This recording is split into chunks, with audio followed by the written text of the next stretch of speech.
నిజంగా చెప్తున్నామండి. సనాతన ధర్మం గురించి అందరూ చూసే ఉంటారు. చాలా మంది పాస్టర్లు వస్తూ ఉంటారు, ఆటోలు వేసుకుని, కార్లు వేసుకుని, బైక్లు వేసుకుని అది చెప్తాం ఇది చెప్తాం అని చెప్పేసి. కానీ హిందూ ధర్మం గురించి చెప్పడానికి మీ దగ్గరికి ఎంతమంది వస్తున్నారు అంటే, అప్పుడప్పుడు నాలాంటి అతిథులు వస్తారు, కానీ నిత్యం మీ దగ్గరికి వచ్చి మీ మధ్య పనిచేస్తుంది హిందూ నేషన్ ఫౌండేషన్ లాంటి సంస్థ. కాబట్టి అటువంటి సంస్థకి మీ వంతుగా మీరు ఏ విధంగా సాయం చేయగలరు?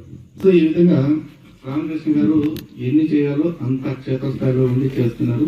అటువంటి వాళ్ళందరికీ కూడా మీ సపోర్ట్ ఎప్పుడు ఉండాలి. సపోర్ట్ అంటే మీరు మరే రకంగానూ కాదు, ఎందుకంటే మీ రోడ్లు ఎట్లా ఉంటాయో తెలుసు, జనాలు తిరుగుడే తక్కువ ఉంటుంది. ఇలాంటి చోట్ల తన మతానికి ఎదురుగా ఒకరు పని చేస్తూ ఉంటే పక్క మతాల వాళ్ళు ఇలాంటి వాళ్ళని చంపడానికి కూడా వెనకాడరు. కాబట్టి అటువంటి వాళ్ళకు మీరు ఫస్ట్ రక్షణ కల్పించే ప్రయత్నం చేయండి. మీ చుట్టుపక్కల ఏ పరిస్థితుల్లో అయినా సరే అలాంటి వాళ్ళకి ఏదైనా కష్టం వస్తే ఫస్ట్ మేము ఉన్నాము అంటూ